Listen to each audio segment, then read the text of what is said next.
विधानसभेचं वातावरण अत्यंत तापलेलं आहे आणि पक्ष अपक्ष जे उमेदवार आहेत ते ह्या जे महाराष्ट्रात राजकारण चालू आहे, बेरोजगार आहे, वाढती महागाई आहे, याच्यावरती बिलकुल असे राजकारणी लोक घाव घालून आहेत आणि जे अपक्ष उमेदवार जे उभे राहिलेले आहेत हे त्यांना कंटाळून उभे राहिलेले आहेत. आणि पिंपरी चिंचवडमध्ये 205 चिंचवड इथून राजेंद्र पवार हे उभे राहिलेले अपक्ष उमेदवार आहेत आणि त्यांच्याकडून जाणून घेऊया की कसं बघतात चिंचवड या मतदारसंघाला आणि आपण काय निर्णय घेऊन अपक्ष असे थांबलेले आहात. मुळात मी तुमच्या चॅनलचं आभार मानतो. तुम्ही आज या गोष्टीचं लोकांपर्यंत पोहोचवण्यासाठी आमच्याकडून माहिती घेतात. प्रथम मी या ठिकाणी जय भीम जय संविधान करतो. या भारतामध्ये भारतीय लोकशाही आणि संविधानाला अनुसरून जे काम व्हायला पाहिजे जे होत नसल्यामुळं जनतेचे अधिकार जनतेपर्यंत पोहोचत नाहीत. म्हणून आम्ही यासाठी अपक्ष म्हणून किंवा कुठल्याही पक्षाची धुरा न घेता जनतेच्या अधिकारासाठी आम्ही लढत आहोत. चिंचवडला कसे बघतात? चिंचवडमध्ये काय असा विकास आहे जो झालेला नाही आहे आणि आपण जेव्हा हे उमेदवारी राहण्याचा निर्णय घेतला त्यावेळेस असं काय तुमचं विजन आहे किंवा कसा चिंचवड झाला पाहिजे? मुळात या पिंपरी चिंचवड शहरामध्ये आमदार निधी हा पिंपरी चिंचवड शहरामध्ये वापरण्यासाठी येतच नाही. कारण हा पिंपरी चिंचवड महानगरपालिकेचा एवढा मोठा बजेट असताना या ठिकाणी आमदारांचा निधी कुठल्याच लेवलला लागत नाही. तर या ठिकाणी आमदारांच्या माध्यमातून उद्योजक कसे या ठिकाणी सुरक्षित असतील किंवा उद्योजक ह्या आपल्या नागरिकांसाठी उभं करता येईल किंवा तरुण पिढींना उद्योजकमध्ये क्षेत्रामध्ये प्रशिक्षण देऊन त्यांना कसं पुढे नेता येईल अशावर त्यांचा कुठल्याही प्रकारचा भर नसून म्हणून आम्ही या ठिकाणी पिंपरी चिंचवड शहरामध्ये तरुण मंडळींना जे वेल एज्युकेटेड आहेत त्यांच्यासाठी आम्ही बिझनेस सेंटर खोलून त्या ठिकाणी त्यांना बिझनेस बनवण्याचा आमचा हेतू आहे. चिंचवड मतदारसंघ जो आहे त्यामध्ये आपल्या किती अशा झोपडपट्ट्या आहेत जे येतात आणि ज्यांचा विकास आपला झालेला आहे? बघा, आता मी तुम्हाला सांगतो, झोपडपट्टीवरून तुम्ही विषय काढला तर झोपडपट्टींची जी जागा आहे त्या जागेवर SRA राबवत असताना त्यांना जे पुरेसं घर हवं आहे ते त्या ठिकाणी हे राजकीय लोक आणि प्रशासनातील काही लोक किंवा केंद्रामधून महाराष्ट्रामधून ज्या सरकार येतं हे त्या ठिकाणी मोठ्या प्रकारचं राजकारण करतं आणि एका धनाढ्य लोकाला ते जागा देऊन त्यांच्या घशात घालून जनतेला छोटी मोठी घरं देऊन ते पैसे कमवायचं ते काम करतात. खरंच का SRA रूपी तिथं स्थानिक जे झोपडपट्टी धारक आहेत त्यांना ही जागा की जे बिल्डर घरं बांधून देतात किंवा इतर लोकांचा शिरकाव होतो किंवा भ्रष्टाचार होतो असं तुम्हाला? भ्रष्टाचार खूप मोठ्या प्रमाणात आहे त्या ठिकाणी. कारण मला सांगा, सर्वसाधारण माणूस 1 गुंठ्यामध्ये बांधकाम करत असताना महानगरपालिका अंतर्गत त्यांना 800-850 स्क्वेअर फूटचं बांधकामचं परमिशन दिलं जातं आणि त्या SRAच्या जागेवर त्या बिल्डर्सला 2 पैसे जास्त मिळावे म्हणून 4 पटीचे 5 पटीचा SRA त्यांना आपला हे दिला जातो, परमिशन दिलं जातं बांधकामचं. तर अशा माध्यमातून बिल्डर आणि त्या ठिकाणी आमदार काही स्थानिक नगरसेवक मिळून त्या ठिकाणी त्यांचे वाटे हिस्से घेण्यासाठी असतात म्हणून त्यांनी तो तेवढा तिथं त्यांना बांधकामासाठी परमिशन दिलं असतं. मध्यंतरी इथे जे आपण इथं आंदोलन करण्यात आले, काही नागरिकांनी झोपडपट्टीधारकांनी आंदोलन केले, माता रमाई आवास योजना ही राबवण्यात यावी आणि सक्सेस पण काही प्रमाणात झालेला आहे. का असं झालं नाही की ती राबवण्यात आलेली नाही आणि SRA प्रकल्प राबवण्यात येत आहे? काय विषय क्लिअर? एक काय होतं, माता रमाई स्मारकाच्या संदर्भात त्यांना 2 पैसे तिथं त्यांना भ्रष्टाचार करता येणार नाही म्हणून त्या ठिकाणी ते लोक SRA राबवण्याचा मोठा प्रयत्न करतात. म्हणून त्या आपल्या महाराष्ट्रामध्ये जेवढे आज राजकीय लोक आहेत, जेवढे राजकीय पक्ष आहेत, मी यांना दलाल आणि या ठिकाणी अजून एक दुसरा शब्द माझ्याकडे होता तो आठवत नाही, सगळ्यात मोठे भ्रष्ट लोक आहेत, हे मनुवादी लोक आहेत. आणि महत्त्वाचं म्हणजे हे सांगायचं, हे मनुवादी म्हणजे स्थापनात आणि नागनाथ जो माझा शब्द पहिला निघाला तो तसाच आहे. ही लोक फक्त जनतेला पिळवणूक करण्याचं काम करत असतात आणि यांच्याकडून असं अपेक्षित दिसत नाही की जनतेला चांगल्या प्रकारची वागणूक किंवा त्यांना इथं गुन्हेगार संपवतील. आता मी गेल्या वर्षी 23मध्ये मी अवैध धंद्यांसंदर्भातलं पत्र माझ्या संघटनेच्या माध्यमातून दिलं होतं की या पिंपरी चिंचवड शहरामध्ये जे अवैध धंदे आहेत ते बंद झाले पाहिजेत. परंतु हे आता प्रशासनाचे पण अधिकारी बरेच आहेत की त्यांना वेगवेगळ्या पद्धतीचे ट्रीटमेंट आमच्याकडनं मागत असतात पण ते कारवाई पुढं करत नाही.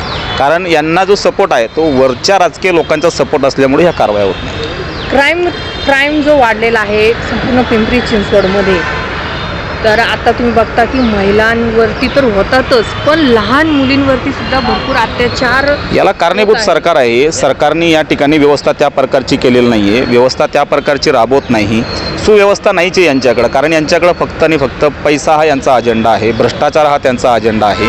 जनता सुखी कशी राहील, मुलं सुखी कशी राहतील, किंवा त्यांना KG to PG शिक्षण कसं फ्री देतील याच्यावर ते काम करत नाही. त्यांची घरं भरण्याचं ते काम करत असतात. शिक्षणावर काय म्हणायचं, जे पिंपरी चिंचवड शिक्षणात महानगरपालिका हे बघा, आता सांगतो, या पिंपरी चिंचवड शहरामध्ये एवढी मोठी शाळा चांगल्या प्रायव्हेट सेक्टरमध्ये आहेत, परंतु त्यांना 8वीपर्यंतच फक्त त्यांना याच्यातून RT मधून एज्युकेशन दिलं जातं. पण ते त्याच्यानंतर त्या मुलांना नापास करून त्या ठिकाणी परत त्याला दाबलं जातं. त्याच्या वडिलांकडून अमाप अशी फी घेतली जाते, परत त्याला नापास करून म्हणतात की त्याला बाहेरून एक्झाम द्यायला सांगा. म्हणजे अशा प्रकारची पिळवणूक त्या ठिकाणी विद्यार्थ्यांवर केली जाते, त्या पालकांवर केली जाते.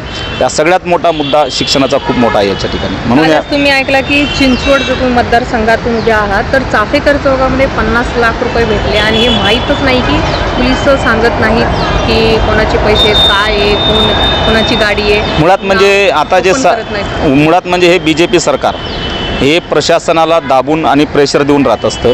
पैसे जरी सापडले, जरी लाखो करोडो जरी सापडले, तरी हे कमी सांगून त्या ठिकाणी प्रकरण दाबण्याचं हे काम करत असतात.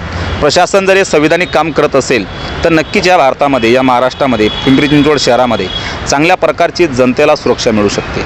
परंतु हा एक प्रशासनही त्या ठिकाणी भ्रष्ट त्या लोकांमुळे होतो, असं मला या ठिकाणी म्हणायचं. आत्ता भीमसृष्टीत आपण उभे आहात आणि आपल्या पाठीमागेच भारताचं संविधानाचं स्मारक आहे. तर आता काही रॅली निघालेल्या आहेत, किंवा नागपूरमध्ये राहुल गांधींनी संविधान याच्यावर हे काढलेले आहे, भाषणं पण दिलेली आहेत. तर तुम्हाला काय म्हणायचं, संविधान बचाव? ॲक्च्युली मी तुम्हाला सांगितलं, एक सापनात आणि नागनात येत नाही, हे वेगवेगळे अजेंडे सांगत असतात. आता यांच्याकडे अजेंडे नाही आहेत काही दुसरे, म्हणून ते आता संविधानाकडे वळले. संविधान मुळात म्हणजे यांच्या बापाकडनं बदलू शकत नाही.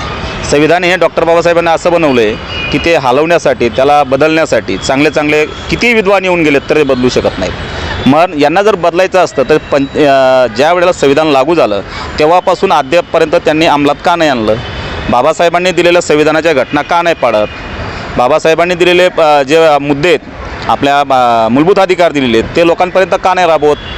जनतेला शोषित पीडितांपर्यंत या शासनच्या योजना का घेऊन जात नाही? जर त्यांना या जर गोष्टी संविधान चालवायचं होतं, वाचवायचं होतं, मग 75 वर्षापर्यंत काय करत होते?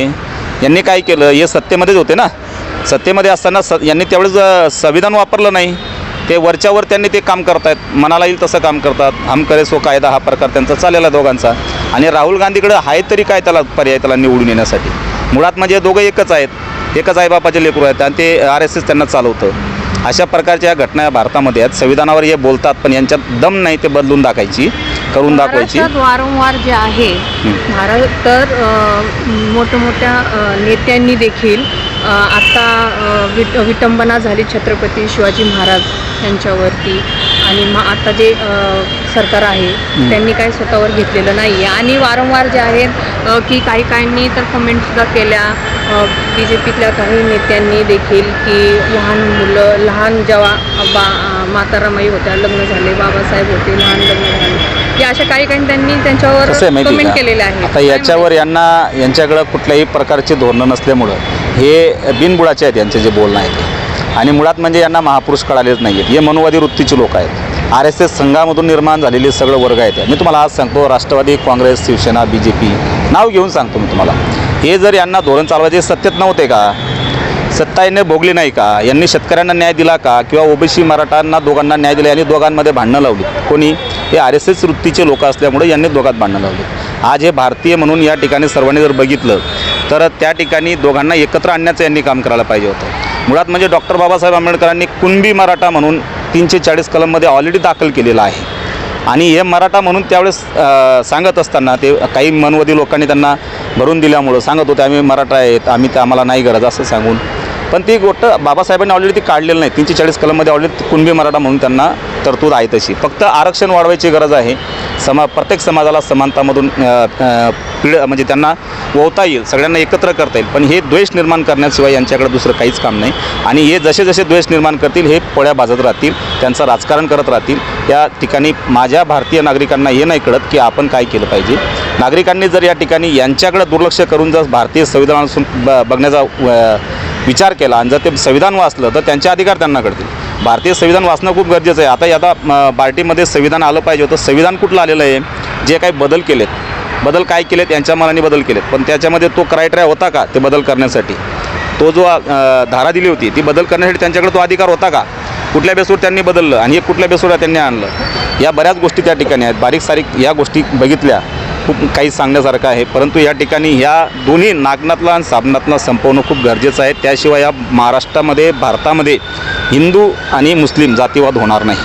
बरं, आता जो प्रश्न आपला शेवटचा असा आहे की राजेंद्र पवारच्या दृष्टीने 205 चिंचवड विधानसभा आणि त्यांचं विजन काय आहे आणि स्वप्न मतदारसंघ हा स्वतःचं स्वप्न कसं तिथं तुम्ही साकार करणार? मी खरंच सांगतो, या 205 चिंचवड विधानसभेमध्ये मी जर निवडून आलो, जर जनतेने मला साथ दिली तर मी या ठिकाणी असं पिंपरी चिंचवड शहरामध्ये एवढं सुशासन चांगल्या प्रकारचं करेल आणि शिक्षण व्यवस्था जे बाजारीकरण झालेलं आहे ते पूर्णपणे थांबवण्याचं काम केलं जाईल. आणि मुलामुलींवर होणारे अत्याचार आणि महिलांवर होणारे अत्याचार पिंपरी चिंचवड शहरात कुठंच दिसणार नाही.